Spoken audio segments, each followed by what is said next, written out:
ಎಲ್ರಿಗೂ ನಮಸ್ಕಾರ ಸ್ನೇಹಿತರೆ, ಅಡುಗೆ ಚಾನಲ್ಗೆ ಸ್ವಾಗತ. ಇವತ್ತು ರುಚಿಯಾದಂತಹ ಟೊಮೆಟೊ ಬಾತನ್ನು ಹೇಗೆ ಮಾಡ್ಕೊಳ್ಳೋದು ಅಂತ ತೋರಿಸ್ಕೊಡ್ತಾ ಇದ್ದೀನಿ.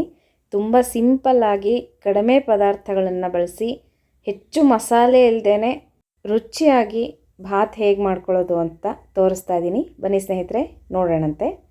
ಮೊದಲಿಗೆ ನಾನು ಒಂದು ಕುಕ್ಕರನ್ನು ಇಟ್ಕೊಂಡಿದ್ದೀನಿ. ಕುಕ್ಕರಲ್ಲಿನೇ ನಾನು ಇದು ಬಾತನ್ನು ಮಾಡ್ತಾಯಿದ್ದೀನಿ. ನೋಡಿರಿ, ಕುಕ್ಕರ್ಗೆ 2 ದೊಡ್ಡ ಚಮಚ ಆಗಷ್ಟು ಎಣ್ಣೆ, ಹಾಗೆಯೇ 2 ಚಮಚ ಆಗಷ್ಟು ತುಪ್ಪವನ್ನು ಹಾಕ್ತಾಯಿದ್ದೀನಿ.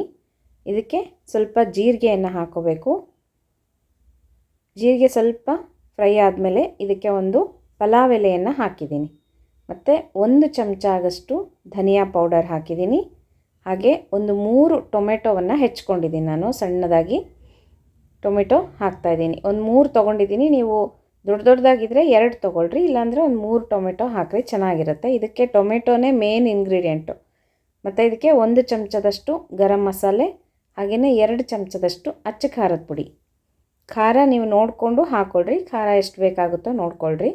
ಈಗ ಎಲ್ಲನೂ ಒಂದು ಸಲ ಹೀಗೆ ಫ್ರೈ ಮಾಡ್ಕೊಳ್ಳೋದು. ಟೊಮೆಟೊ ಎಲ್ಲನೂ ಚೆನ್ನಾಗಿ ಮೆತ್ತಗಾಗಬೇಕು. ಇದಕ್ಕೀಗ ನಾನು ಮೊಳಕೆ ಬರೆಸಿರುವಂಥ ಹೆಸರು ಕಾಳನ್ನು ಹಾಕ್ತಾಯಿದ್ದೀನಿ. ಇದು ಮೊಳಕೆ ಬರೆಸಿರೋದು ಹೆಸರು ಕಾಳು, ತುಂಬ ಒಳ್ಳೆಯದು ಆರೋಗ್ಯಕ್ಕೆ.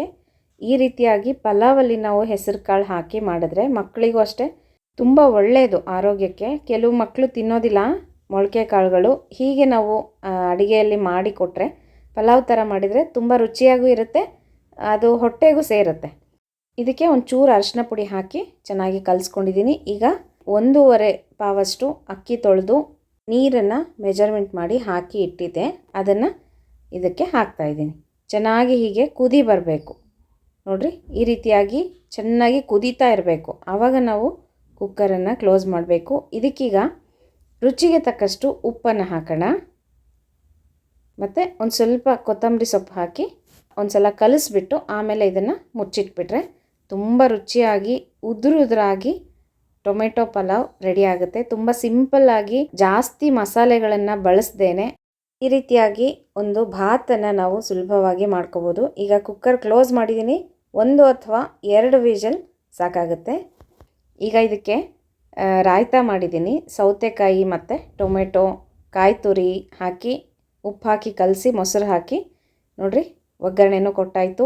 ಈಗ ಒಂದೇ ವಿಷಲ್ಗೆ ಇಷ್ಟು ರುಚಿಯಾಗಿ ಉದುರಾಗಿ ಟೊಮೆಟೊ ಪಲಾವ್ ಅಥವಾ ಟೊಮೆಟೊ ರೈಸ್ ಬಾತ್ ಅಂತಲೂ ಹೇಳ್ಬೋದು, ಟೊಮೆಟೊ ಬಾತ್ ಅಂತಲೂ ಸಹ ಹೇಳ್ಬೋದು.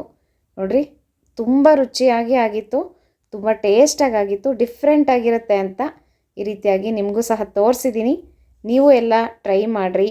ಮಕ್ಕಳುಗಳಿಗೆ ದಿನನಿತ್ಯ ಬಾಕ್ಸ್ಗಳಿಗೆ ಏನು ಮಾಡಬೇಕಪ್ಪ ಅಂತ ಅನಿಸ್ತಾ ಇರುತ್ತೆ. ಹೀಗೆ ಭಾತ್ಗಳು, ರೈಸ್ ಐಟಮ್ಸ್ ಮಾಡಿ ಕಳಿಸಿದ್ರೆ ಮಕ್ಕಳು ಸಹ ಇಷ್ಟಪಟ್ಟು ತಿಂತಾರೆ. ನೀವು ಈರುಳ್ಳಿ ತಿನ್ನೋರು ಈರುಳ್ಳಿ ಸಹ ಹಾಕೋಬೋದು ಒಗ್ಗರಣೆಗೆ. ಮೊಸರು ಬಜ್ಜಿ ಅಥವಾ ರಾಯ್ತ ಮಾಡಿದ್ದೀನಿ ಸೌತೆಕಾಯ್ದು, ಅದಷ್ಟೇ ಒಳ್ಳೆ ಕಾಂಬಿನೇಷನ್, ತುಂಬ ರುಚಿಯಾಗಿರುತ್ತೆ. ಟ್ರೈ ಮಾಡಿರಿ ಸ್ನೇಹಿತರೆ. ನೀವು ಇದಕ್ಕೆ ಬಟಾಣಿ ಸಹ ಹಾಕೋಬೋದು, ನಾನು ಕಾಳು ಹಾಕಿದ್ದೀನಿ. ನೋಡಿರಿ, ತುಂಬ ರುಚಿಯಾದಂತಹ ಟೊಮೆಟೊ ರೈಸ್ ಬಾತ್ ಅಥವಾ ಟೊಮೆಟೊ ಬಾತ್ ರೆಡಿಯಾಗಿದೆ. ನೀವು ಎಲ್ಲ ಟ್ರೈ ಮಾಡಿರಿ. ಹೇಗೆ ಬಂತು ಅಂತ ತಿಳಿಸೋದು ಮರಿಬೇಡ್ರಿ ಸ್ನೇಹಿತರೆ. ಮತ್ತೆ ಸಿಗ್ತೀನಿ. ನಮಸ್ಕಾರ.